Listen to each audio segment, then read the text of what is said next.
Good morning and नमस्कार। आज है 4 फरवरी। मैं हूं आपका होस्ट और आप सुन रहे हैं opening bell radio, the first note to the market. एक तेज दौड़ते हुए बाजार का दिन भी बीत गया। आज सुबह के 7 बजे ओपनिंग बेल रेडियो पर हम उसी दिन का विश्लेषण करेंगे और आने वाले दिन के लिए तैयारी का माहौल बनाएंगे। हमारा लक्ष्य है आपको कल के नंबर्स, इंस्टीट्यूशनल हरकतें और सेक्टरल ट्रेंड्स से परिचित कराना, शांत संभल कर एनालिसिस के साथ। कृपया याद रखें, ये समाचार और शिक्षा का संदेश है। यहाँ दिए गए किसी भी डेटा को खरीद, बेच या होल्ड की सलाह नहीं समझा जाए। निवेश में रिस्क होते हैं। चलिए कल के उस शानदार मार्केट परफॉर्मेंस की कहानी से शुरुआत करते हैं।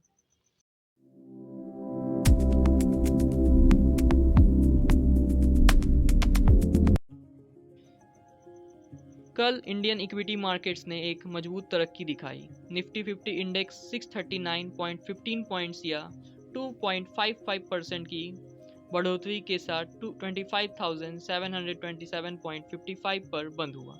सेंसेक्स 2072.67 पॉइंट्स बढ़कर 83,739.13 पर पहुंचा।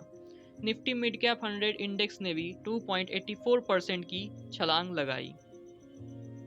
अगर हम सेक्टरल ट्रेंड की बात करें तो सेक्टरल परफॉर्मेंस में कुछ क्षेत्रों में खास तरक्की दिखाई।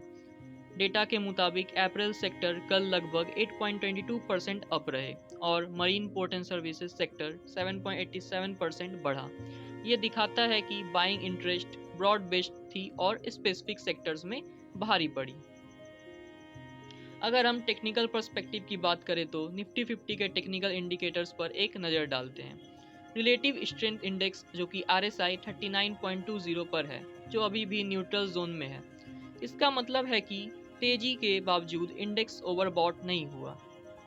MACD इंडिकेटर की बात करें तो वह अभी भी बेयरिश टेरिटरी में अवेलेबल है, लेकिन कल की स्ट्रॉन्ग ग्रीन कैंडल इस सिग्नल को कमजोर कर सकती है। एवरेज टू रेंज ATR की बात करें तो 298 पर है, जो कि वोलेटिलिटी की ऊंचाई को दिखाता है। मार्केट ने कल 200 डे सिंपल मूविंग एवरेज, जो करीब 25,218 पर है, का सॉलिड सपोर्ट के तौर पर यूज़ किया और उससे ऊपर एक स्ट्रॉन्ग रैली दिखाई। ये एक टेक्निकली सिग्निफिकेंट मूव माना जाता है। चलिए हम लेते हैं एक छोटा सा इंस्ट्रूमेंटल ब्रेक और उसके बाद फिर मिलते हैं मार्केट अपडेट्स के साथ।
तो आइए फिर से वापस आते हैं मार्केट अपडेट्स पर एक छोटे से म्यूजिक के बाद।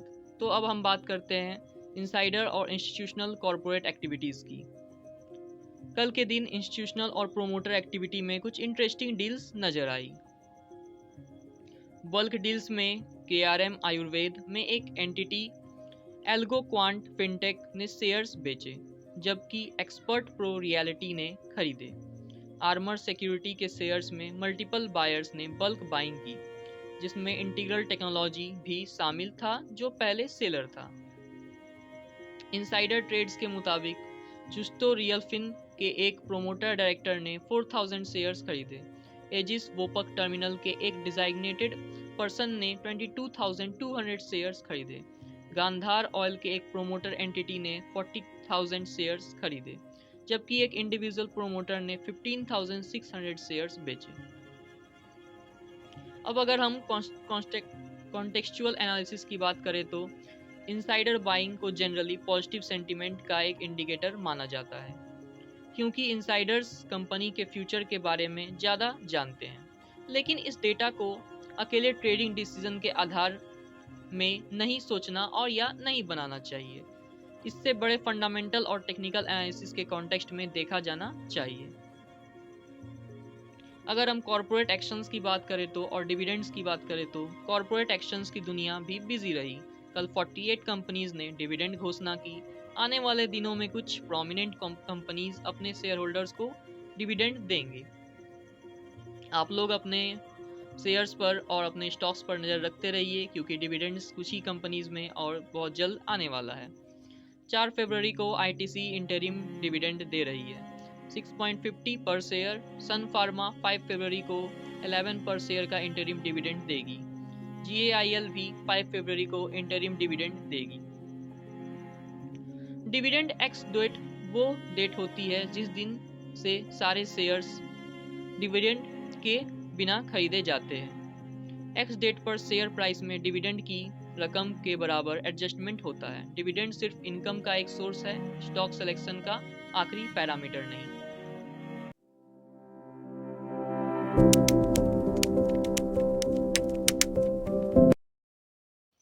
अब अगर हम ग्लोबल कंटेक्स्ट पे आते हैं तो और ग्लोबल और फॉरेक्स की बात करें तो विदेशी बाजार कल मिक्स्ड रहे। यूएस मार्केट थोड़े से प्रेशर में दिखे। S&P 500 0.44% गिरा। नैस्डैक 100 1.12% नीचे आया, जो कि निगेटिव में था, लेकिन डाउ जोन्स 0.20% अप रहा, जो कि पॉजिटिव में देखा गया।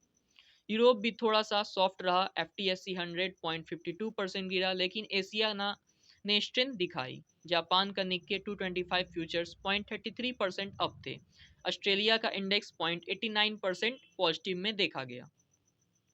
करेंसी मार्केट की बात करें तो USD INR पेयर 90.25 पर बंद हुआ, जो एक दिन में 1.11% या 1.0050 की कमी दिखाता है। रूपी ने कल नोटिसेबल स्ट्रेंथ दिखाई।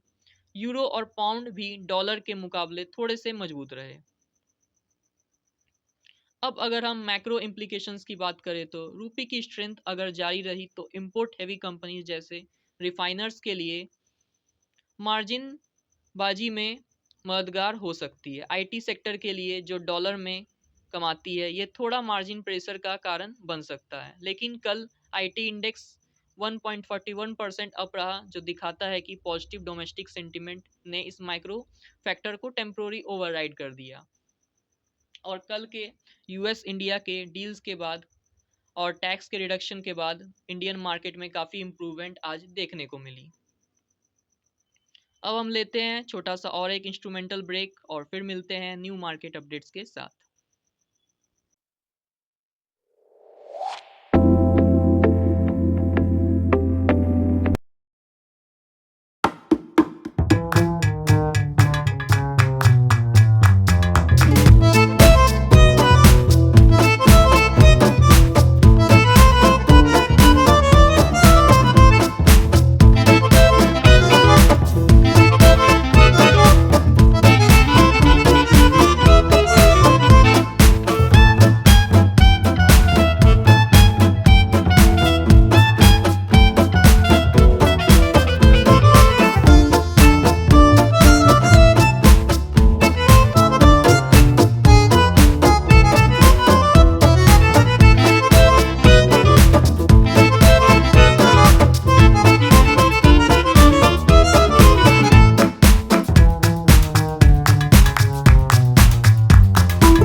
तो वापस आते हैं हम लोग ब्रेक के बाद फिर से मार्केट अपडेट्स पर।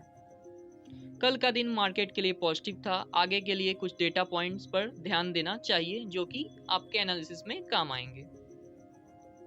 इकोनॉमिक कैलेंडर के हिसाब से आज 4 फरवरी को कुछ कंपनीज के क्वार्टरली रिजल्ट्स आने हैं। 5 फरवरी को इंडिया का यूनियन बजट 2026 पेश किया जाएगा। बजट एक्सपेक्टेशंस मार्केट के सेंटिमेंट को ड्राइव करती रहेंगी। मार्केट पल्स डेटा दिखाता है कि 14,094 कॉर्पोरेट अनाउंसमेंट्स कल आए और 114 कंपनीज के रिजल्ट आने वाले हैं। इसका मतलब है स्टॉक स्पेसिफिक वोलेटिलिटी काफ़ी हाई रहेगी। अगर हम एजुकेशनल इंसाइट की बात करें तो कॉर्पोरेट रिजल्ट्स और बजट जैसी बड़ी घटनाएं वोलेटिलिटी लेकर आती हैं। ऐसे समय में सेक्टरल रोटेशन होते हैं, पैसा एक सेक्टर से निकलकर दूसरे में जाता है। कल हमने अपैरल और मरीन सेक्टर्स में ये रोटेशन देखा, इसलिए पोर्टफोलियो में डाइवर्सिफिकेशन वोलेटिलिटी के इम्पैक्ट को कम करने के एक तरीके हैं। तो ये थी मार्केट की जर्नी का विश्लेषण ओपनिंग बेल रेडियो पर the first note to the market. हमने देखा एक strong market rebound, specific sectors में तेजी, प्रोमोटर बाइंग कुछ स्टॉक्स में, रुपये की स्ट्रेंथ और आने वाले दिनों में रिजल्ट्स और बजट का माहौल। एक बार फिर ये सब समाचार और एनालिसिस है। आपके निवेश के फैसले आप खुद के रिसर्च, रिस्क एपेटाइट और फाइनेंशियल लक्ष्यों पर आधारित होने चाहिए। मैं आपका होस्ट आपसे अगले दिन सुबह 7 बजे नए डेटा और नए एनालिसिस के साथ मुलाकात करूंगा। धन्यवाद। आपका दिन बेहतर हो, शुभ हो और आप अर्निंग्स करते रहें। Disclaimer: Investment in securities market are subject to market risks. Please read all related documents carefully before investing.